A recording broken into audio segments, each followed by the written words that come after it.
Hello everyone. आज के इस वीडियो में आप देखेंगे आरआरबी एएलपी एग्जाम 16 फरवरी 2026 को शिफ्ट 1 में पूछे गए सारे जीके जीएस और साइंस के क्वेश्चंस, जिसमें आप देखेंगे कि इसमें दो क्वेश्चन ऐसे हैं जो एक उत्तक से रिलेटेड क्वेश्चन है और एक अवतल दर्पण से, जो पहले भी 13 फरवरी के शिफ्ट 1 में पूछा गया था। फर्स्ट क्वेश्चन में पूछा गया साइक्लोन 2025 कहाँ आयोजित किया गया था। तो साइक्लोन 2025 का आयोजन राजस्थान में किया गया था और ये इसका तीसरा संस्करण था। नेक्स्ट क्वेश्चन में पूछा गया लोक लेखा समिति में राज्यसभा के कितने सदस्य होते हैं। तो देखिए, लोक लेखा समिति में कुल सदस्यों की संख्या 22 होती है, जिसमें राज्यसभा के सदस्य 7 होते हैं और लोकसभा के 15 सदस्य होते हैं। नेक्स्ट क्वेश्चन में पूछा गया अवतल दर्पण में जब वस्तु को मुख्य बिंदु फोकस और वक्रता केंद्र सी पर रखने पर प्रतिबिंब की स्थिति क्या होगी। तो अगर किसी वस्तु को अवतल दर्पण के मुख्य बिंदु एफ और वक्रता केंद्र सी में रखा जाए तो जो प्रतिबिंब बनेगा ये वक्रता केंद्र से परे यानी कि पीछे वस्तु से बड़ा, वास्तविक और उल्टा बनेगा। नेक्स्ट क्वेश्चन में पूछा गया पेट में अम्लीयता यानी एसिडिटी बढ़ जाती है तो किस पदार्थ का उपयोग किया जाता है। तो अगर पेट में अम्लीयता एसिडिटी बढ़ जाती है तो मैग्नीशियम हाइड्रोक्साइड का उपयोग किया जाता है, जिसे मिल्क ऑफ मैग्नीशिया भी कहते हैं। ये एक एंटी एसिड होता है यानी ठंडी ठंडी दवा होता है जो एसिडिटी को दूर करता है और मल को साफ करता है। नेक्स्ट क्वेश्चन में पूछा गया धूम्रपान यानी स्मोकिंग आपके श्वसन तंत्र को कैसे प्रभावित करती है। तो धूम्रपान श्वसन मार्ग में मौजूद सिलिया को नष्ट कर देती है। अब ये सिलिया क्या होता है। तो ये जो सिलिया है ये हमारे श्वसन मार्ग यानी श्वास नली के आंतरिक दीवारों पर बालों जैसी सूक्ष्म संरचनाएं होती है जिन्हें सिलिया कहा जाता है, ये उन्हें ही नष्ट कर देता है। जो फर्स्ट क्वेश्चन था साइक्लोन वाला कुछ इस तरीके से पूछा गया था। तो क्वेश्चन है भारत और मिस्र के बीच संयुक्त विशेष बल अभ्यास साइक्लोन 2025 कहाँ आयोजित किया गया था। तो भारत और मिस्र के बीच संयुक्त विशेष बल अभ्यास साइक्लोन 2025 का आयोजन महाजन फील्ड फायरिंग रेंज राजस्थान में किया गया था। इसका आयोजन 10 से 23 फरवरी 2025 को किया गया था और ये इस बार का तीसरा संस्करण था, तो इसे आप लोग याद रखिएगा। नेक्स्ट क्वेश्चन में 3 उत्तकों के नाम दिए गए थे और पूछा गया था कौन सा उत्तक कहाँ मौजूद होता है और यहाँ पे आपका सही मिलान करना था। तो दिया हुआ था कि घनाकार उपकला उत्तक कहाँ मौजूद होता है। तो ये आपका वृक्क नलिका यानी किडनी में मौजूद होता है। दूसरा है आपका स्तंभकार उपकला कहाँ मौजूद होता है। तो ये छोटी आंत में मौजूद होता है। और तीसरा है सल्की उपकला उत्तक, तो ये हम लोगों के त्वचा में मौजूद होता है। तो ये करेक्ट आंसर होगा। नेक्स्ट क्वेश्चन में पूछा गया पदार्थ छोटे छोटे कणों से बने होते हैं, इनमें से किस प्रक्षेपण के आधार पर ऐसा अनुमान लगाया जाता है। तो पदार्थ छोटे छोटे कणों से बने होते हैं, ये आपका प्रक्षेपण दिया हुआ था। जब पानी में चीनी घोली जाती है तो पानी के स्तर पर कोई प्रभाव नहीं पड़ता और इसी आधार पर ऐसा अनुमान लगाया गया है। नेक्स्ट क्वेश्चन में दिया गया यदि एक वस्तु मुक्त रूप से 2 सेकंड तक गिरती है और गुरुत्वीय त्वरण 10 मीटर पर सेकंड स्क्वायर है तो उसका औसत वेग क्या होगा। तो यहाँ पे क्वेश्चन में प्रारंभिक वेग यानी कि u 0 मीटर पर सेकंड दिया हुआ है, क्योंकि यहाँ पे बोला है कि एक वस्तु जो है ये अपना मुक्त रूप से गिर रहा है, मतलब इसका प्रारंभिक वेग 0 मीटर पर सेकंड है। समय यहाँ पे दिया हुआ है 2 सेकंड का और गुरुत्वीय त्वरण दिया हुआ है 10 मीटर पर सेकंड स्क्वायर। और यहाँ पे हम लोगों को निकालना है औसत वेग। तो यहाँ पे हम लोगों को निकालना है औसत वेग यानी एवरेज वेलोसिटी। एवरेज वेलोसिटी निकालने के लिए पहले हम लोग को v का मान चाहिए यानी वेलोसिटी का।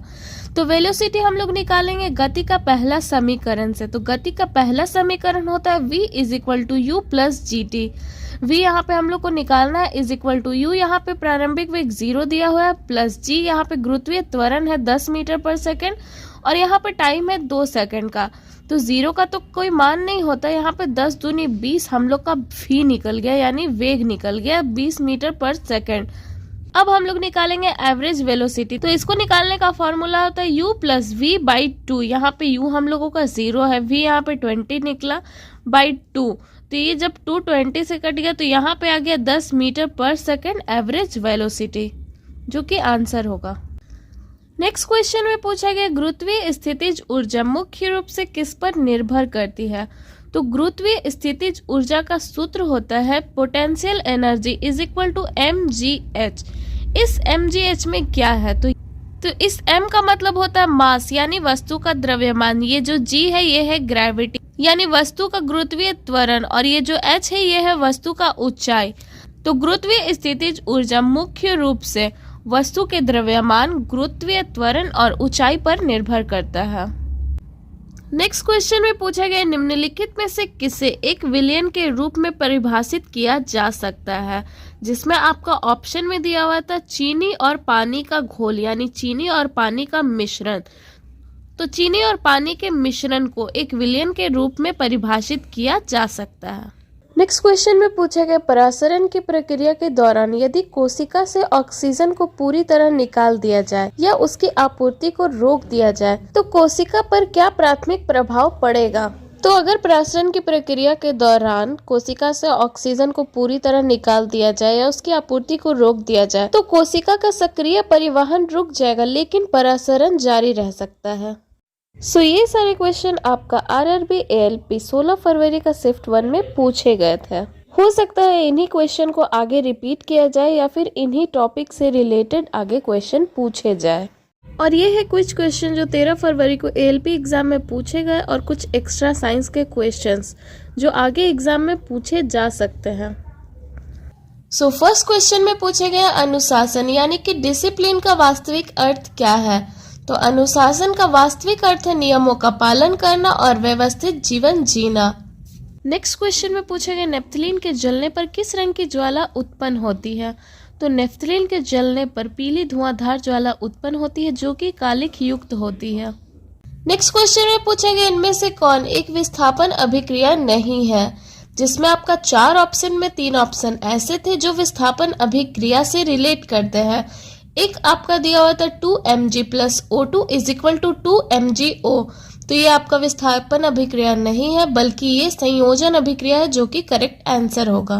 विस्थापन अभिक्रिया क्या है। तो विस्थापन अभिक्रिया वो रासायनिक प्रक्रिया है जिसमें एक अधिक क्रियाशील तत्व किसी कम क्रियाशील तत्व को उसके यौगिक से विस्थापित कर देता है यानी कि हटा देता है। तो ये है आपका विस्थापन अभिक्रिया। नेक्स्ट क्वेश्चन में पूछा गया 50 हर्ट्ज की आवृत्ति वाली तरंग का आवर्तकाल कितना होता है। तो आवर्तकाल निकालने का फॉर्मूला है T = 1/f। T यहाँ पे आवर्तकाल है = 1/फ्रीक्वेंसी, ये आपका आवृत्ति है। तो यहाँ पे होगा 1/50 = 0.02 सेकेंड इसका आवर्तकाल होगा। नेक्स्ट क्वेश्चन में पूछा गया उल्लास योजना के तहत तीसरा पूर्ण साक्षर राज्य कौन बना है। तो उल्लास योजना के तहत तीसरा पूर्ण साक्षर राज्य बनने वाला है त्रिपुरा, और ये जून 2025 में सबसे साक्षर राज्य बना था। अगर आपसे क्वेश्चन ये पूछा जाए कि उल्लास योजना के तहत पहला पूर्ण साक्षर राज्य कौन बना है, तो ये है आपका मिजोरम, दूसरा पूर्ण साक्षर राज्य है गोवा और तीसरा है त्रिपुरा, जो कि जून 2025 में बना है। तो इस चीज को आप लोग याद रखिएगा। अगर पूछा जाए कि उल्लास का फुल फॉर्म क्या होता है, तो उल्लास का फुल फॉर्म होता है understanding life long learning for all in society, जिसे हिंदी में समाज में सभी के लिए आजीवन सीखने की समझ कहा जाता है। नेक्स्ट क्वेश्चन में पूछे गए सवाल में यदि अधिक मात्रा में पोषक तत्व और जल मिलाया जाए तो मुख्य रूप से कौन सी क्रिया होती है। तो शैवाल में यदि अधिक मात्रा में पोषक तत्व और जल मिलाया जाता है तो शैवाल बहुत तेजी से बढ़ने लगता है और इस क्रिया को यूट्रोफिकेशन या शैवाल प्रस्फुटन कहते हैं। नेक्स्ट क्वेश्चन में पूछा गया है यदि किसी वस्तु को अवतल दर्पण के वक्रता केंद्र C से परे यानी कि पीछे रखा जाता है तो बनने वाला प्रतिबिंब की स्थिति और प्रकृति कैसी होगी। तो अगर किसी वस्तु को अवतल दर्पण के वक्रता केंद्र यानी C के पीछे अगर रखा जाता है तो बनने वाला जो प्रतिबिंब रहेगा वो वास्तविक उल्टा और वस्तु से छोटा बनेगा। नेक्स्ट क्वेश्चन में पूछा गया निम्नलिखित में से कौन एक तरल संयोजी उत्तक फ्लूइड कनेक्टिव टिश्यू नहीं है। तो इसमें आपका पूछा गया था कि तरल संयोजी उत्तक कौन नहीं है। तो देखिए तरल संयोजी उत्तक दो ही होते, एक रक्त होता है और दूसरा लसिका होता है। इसके अलावा आपका मांस या मांसपेशी जो आपका ऑप्शन में दिया हो वो तरल संयोजी उत्तक नहीं बल्कि ये पेशीय उत्तक है, तो मांसपेशी आपका करेक्ट आंसर होगा। नेक्स्ट क्वेश्चन में पूछा गया पौधों में प्रकाश संश्लेषण के लिए कौन सा उत्तक मुख्य रूप से जिम्मेदार होता है। तो पौधों में प्रकाश संश्लेषण के लिए मुख्य रूप से जिम्मेदार उत्तक है पैरेन्काइमा उत्तक। जाइलम की बात करें तो पौधों में जाइलम जल और खनिज लवण का संवहन करता है, फ्लोएम भोजन का संवहन करता है और कोलेनकाइमा उत्तक पौधों को यांत्रिक सहारा देता है। नेक्स्ट क्वेश्चन में पूछे गए ध्वनि तरंगों के संचरण के दौरान विरलन का क्षेत्र में माध्यम का घनत्व और दबाव कैसा होता है। तो ध्वनि तरंगों के संचरण के दौरान विरलन का क्षेत्र में माध्यम का घनत्व कम और दबाव उच्च होता है। नेक्स्ट क्वेश्चन में पूछा गया कॉपर सल्फेट के विलयन में जिंक डालने पर कॉपर सल्फेट का रंग क्या हो जाता है। तो कॉपर सल्फेट के विलयन में जिंक डालने पर कॉपर सल्फेट का रंग नीला से रंगीन हो जाता है। नेक्स्ट क्वेश्चन में पूछा गया निम्नलिखित में से किस यौगिक में ऑक्सीजन नहीं होता है। तो एल्केन जिसे हाइड्रोकार्बन भी कहते हैं ये एक ऐसा यौगिक होता है जिसमें ऑक्सीजन नहीं होता है। नेक्स्ट क्वेश्चन में पूछा गया ग्रेगर जॉन मेंडल मुख्य रूप से किससे संबंधित है। तो ग्रेगर जॉन मेंडल ये आपका आनुवांशिकी के जनक है, इन्हें फादर ऑफ जेनेटिक्स भी कहा जाता है और ये आनुवांशिकी से संबंधित है। नेक्स्ट क्वेश्चन में पूछा गया मटर का पौधा किस प्रक्रिया द्वारा सहारे के लिए अन्य पौधे के चारों ओर चढ़ता या लिपटता है। तो मटर के पौधे की लताएं होती है और ये स्पर्शानुवर्तन प्रक्रिया के द्वारा किसी अन्य पौधे के चारों ओर चढ़ता या लिपटता है। इसे इंग्लिश में थिग्मोट्रोपिज्म कहते हैं। अगर कोई पौधा प्रकाश की ओर वृद्धि करता है तो इसे फोटोट्रोपिज्म कहते हैं, जल की ओर वृद्धि करता है तो हाइड्रोट्रोपिज्म कहते हैं और गुरुत्वाकर्षण के प्रभाव से अगर वृद्धि कर रहा होता है तो इसे जियोट्रोपिज्म कहते हैं। तो इन चारों को आप लोग याद रखिएगा। नेक्स्ट क्वेश्चन में पूछा गया निम्नलिखित में से कौन सा विषमांगी मिश्रण यानी कि हेट्रोजेनियस मिक्सचर का गुण है। तो विषमांगी मिश्रण का गुण है कि इसके घटकों को भौतिक रूप से अलग अलग देखा जाता है, यानी कि विषमांगी मिश्रण में जो मिश्रण होता है वो पूरी तरह से नहीं मिलता है, जैसे तेल और पानी ये अलग अलग दिखाई देते हैं। यही अगर समांगी मिश्रण का पूछा जाए तो समांगी मिश्रण पूरी तरह से मिक्स हो जाता है, जैसे पानी चीनी या फिर पानी नमक का घोल। नेक्स्ट क्वेश्चन में पूछा गया किस पौधों की पत्तियां पर कलियां पाई जाती है। तो ब्रायोफाइलम ये एक ऐसा पौधा है जिसकी पत्तियों पर कलियां पाई जाती है। इसके साथ ही ब्रायोफाइलम ये आपका वनस्पतिक जनन का एक उदाहरण है। नेक्स्ट क्वेश्चन में पूछा गया एटीपी जिसका फुल फॉर्म होता है एडेनोसिन ट्राइफॉस्फेट, इसका संश्लेषण किस कोशिकांग में होता है। तो एटीपी का संश्लेषण माइटोकांड्रिया में होता है जिसको कोशिका का ऊर्जा मुद्रा कहा जाता है।